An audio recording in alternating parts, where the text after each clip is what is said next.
Jake wiped the sweat from his brow as he looked around his small garage in a quiet Ohio town.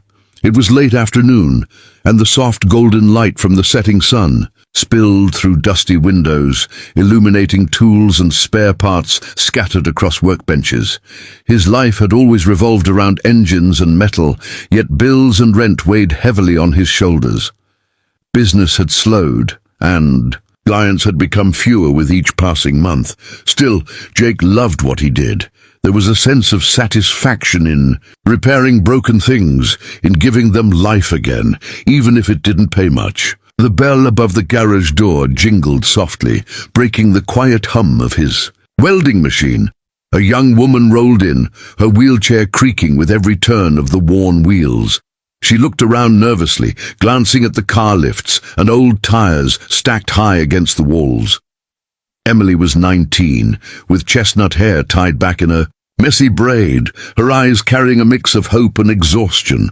She had been paralyzed from the waist down 2 years prior in a terrible car accident. Life had changed, and not for the better. Emily approached the counter slowly, her hands gripping the wheels with effort. "Hi. My mom said you might be able to help," she said softly, voice tinged with embarrassment. Jake set down his wrench and leaned forward, studying her. "I'll try my best," he replied with a warm smile. He didn't know exactly what he could do yet, but something about Emily's determination struck him. She wasn't just asking for help, she was asking for freedom, for independence that had been taken from her. Jake felt a sense of responsibility, though he barely knew her. He looked over her old wheelchair and immediately noticed its flaws. Rusted bolts, uneven wheels, and a weak frame made it nearly impossible for her to navigate smoothly. "This won't do," Jake muttered under his breath, inspecting every inch. Emily watched quietly, knowing her situation was difficult, but hoping for a miracle.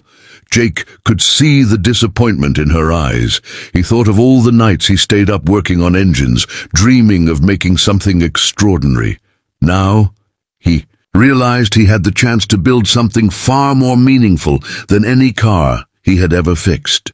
That night, Jake stayed in his garage long after closing hours. The soft glow of a single overhead light highlighted his determined expression as he sketched ideas onto old cardboard scraps. He pulled out gears from broken bicycles, wheels from discarded scooters, and scraps of metal that had been sitting in the corner for months. Each piece had potential if used creatively. He envisioned a custom wheelchair that could handle rough terrain, be lightweight yet strong, and provide comfort that Emily had never experienced. For the first time in a long while, Jake felt a spark of excitement. Days passed, and Emily visited the garage regularly. She watched Jake work tirelessly, sometimes wiping sweat from his forehead, other times sitting back and studying his sketches. Her curiosity mixed with admiration. She had never seen someone pour so much effort into helping another person without expecting anything in return. Jake explained the design to her, pointing out the reinforced frame, the shock-absorbing wheels, and the adjustable seat.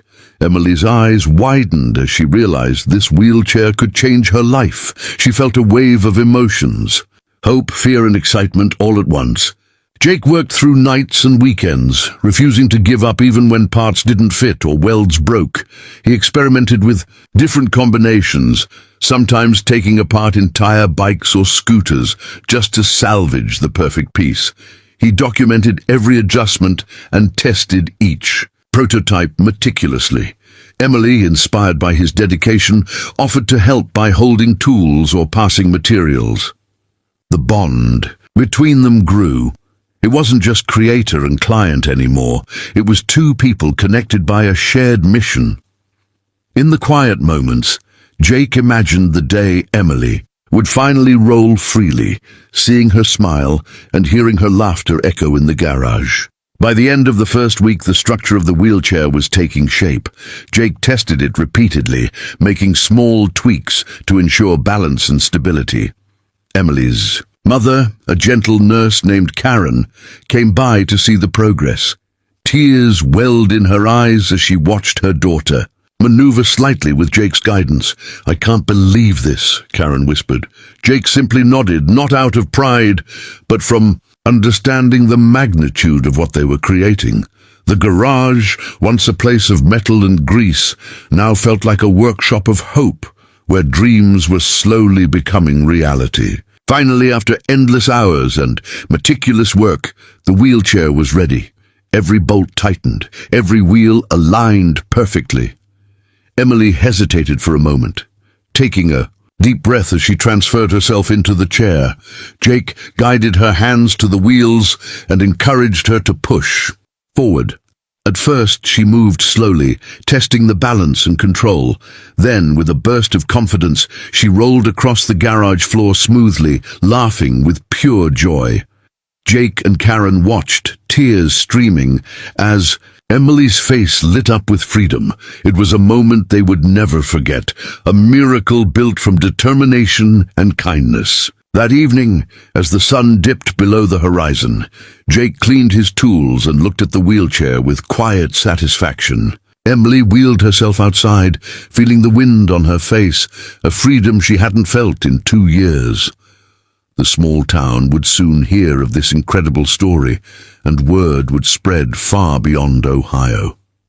Jake realized that helping Emily wasn't just about a wheelchair. It was about restoring hope, changing lives, and proving that even the simplest acts of compassion could create miracles. For him, it was just the beginning. Emily couldn't stop smiling as she practiced moving the wheelchair around Jake's garage. Every push forward felt like a small victory, a sign that she was reclaiming control over her life. Jake watched carefully, making subtle adjustments to the brakes and wheels whenever she encountered a rough patch. "You're doing amazing," he said, a grin spreading across his face. Emily felt a surge of confidence, something she hadn't experienced in years. The freedom to move, even a little, ignited hope inside her. She realized this was more than just a chair. It was a symbol of possibility and resilience. News of Jake's invention spread quickly throughout the town. Neighbors stopped by to see the custom wheelchair, amazed at how something built from scrap parts could function so smoothly. Some offered spare parts, others brought tools, wanting to contribute.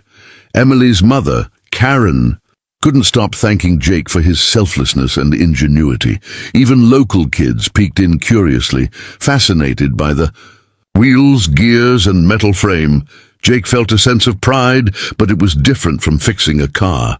It was deeper, more meaningful. He had created not just a device, but a lifeline for Emily. As Emily grew more confident, she began to explore areas outside the garage. Jake modified the wheelchair further, adding wider wheels to navigate sidewalks and small ramps for uneven terrain.